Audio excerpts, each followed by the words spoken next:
wa ma amartukum bihi fa'tu minhu mastata'tum. Dan apa-apa yang aku perintahkan kepada kalian, maka hendaklah kalian mengerjakannya semampu yang kalian bisa. Perintah di dalam Al-Quran dan As-Sunnah juga memiliki banyak pengertian, yang mana pengertian-pengertian tadi kesemuanya itu mengarah kepada dua hal, yaitu perintah yang bersifat wajib dan perintah yang bersifat sunnah. Maka sesuai dengan hadis tadi, dan apa-apa yang aku perintahkan kepada kalian, baik perintah yang berupa wajib maupun perintah yang bersifat sunnah, maka hendaklah kalian mengerjakannya semampu yang kalian bisa. Kita mulai pada perintah yang bersifat wajib. Perintah yang bersifat wajib adalah perintah dari Allah Subhanahu wa taala melalui nabinya sallallahu alaihi wasallam kepada kaum muslimin untuk melakukan perbuatan yang mana perbuatan ini dilandasi oleh dalil yang menyatakan bahwa perbuatan itu adalah wajib. Maka perintah yang bersifat wajib dilaksanakan, dan kita tidak boleh untuk meninggalkannya. Sebab jika seseorang meninggalkan sebuah perintah yang wajib, maka ia akan berdosa. Dan bagi yang melakukannya, ia akan mendapat pahala atau ganjaran dari Allah Subhanahu wa taala.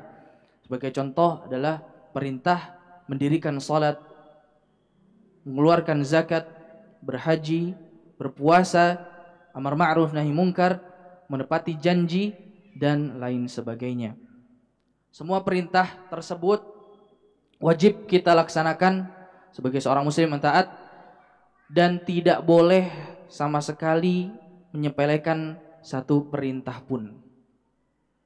Kita wajib melaksanakannya kecuali jika ada sesuatu yang hilang dari syarat melakukannya, syarat diwajibkannya, atau karena ada halangan atau uzur dalam pelaksanaan perintah tersebut. Kemudian perintah yang bersifat sunnah merupakan perintah yang diberikan oleh Allah, turunkan oleh Allah Subhanahu wa taala melalui Nabi sallallahu alaihi wasallam kepada kaum muslimin untuk melakukan satu perbuatan, dan hal ini didasari lagi oleh berbagai dalil yang menyatakan bahwa perintah itu sifatnya adalah sunnah. Dan perintah yang bersifat sunnah jika dikerjakan oleh seorang muslim, maka ia akan mendapatkan pahala atau ganjaran dari Allah, dan jika ditinggalkan maka ia tidak mendapatkan dosa atau hukuman. Namun sangat sungguh sayang ya jika kita meninggalkannya secara sengaja, karena berarti kita meninggalkan atau membiarkan satu pintu kebaikan itu tertutup. Oke. Contoh dari perintah yang bersifatnya sunnah adalah salat rawatib atau salat qabliyah, ba'diyah, dan salat fardu.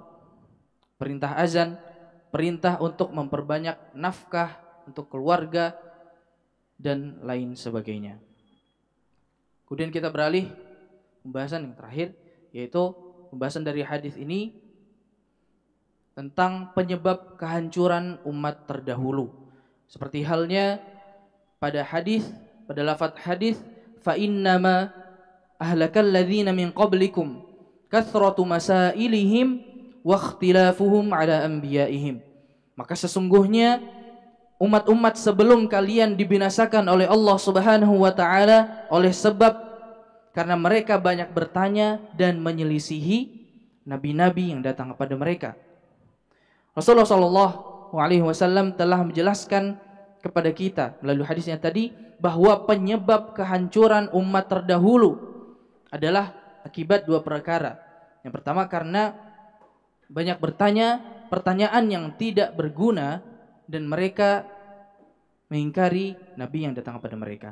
Rasulullah sallallahu alaihi wasallam telah melarang para sahabatnya untuk tidak banyak bertanya, karena dikhawatirkan jawaban dari Rasulullah SAW yang kelak akan menjawab pertanyaan itu justru akan memberatkan mereka, dan agar mereka tidak disibukkan oleh hal-hal yang justru memberatkan, justru tidak ada gunanya. Dan sebagai bentuk langkah preventif dari sikap saling bantah yang tidak ada ujungnya. Dan Imam Bukhari meriwayatkan bahwa Rasulullah SAW bersabda, beliau melarang qila wa qala, atau perkataan yang tidak jelas asal usulnya. Jadi beliau melarang kaum muslimin untuk menyebarkan kalimat atau sebuah berita yang tidak jelas asal usulnya.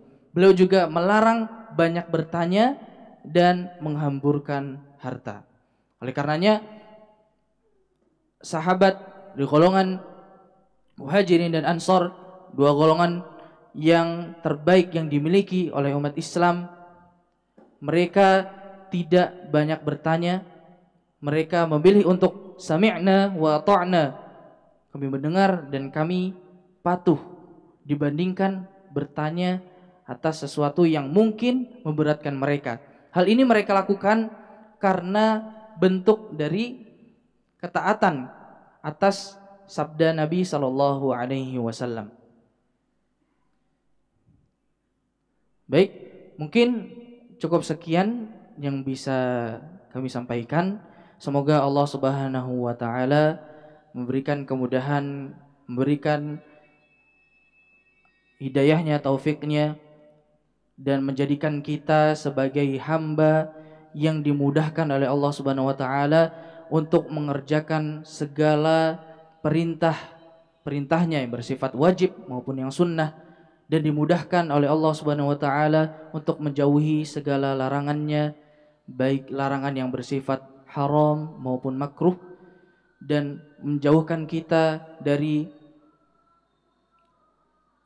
sifat yang buruk, sifat yang tercela, yaitu banyak bertanya yang pertanyaan itu tidak ada gunanya dan menyelisihi syariat Allah Subhanahu wa taala, karena dua hal itu akan mendatangkan azab dari Allah Subhanahu wa taala. Wal iyadu billah. Kurang lebihnya mohon maaf. Billahi taufiq wal hidayah. Assalamualaikum warahmatullahi wabarakatuh.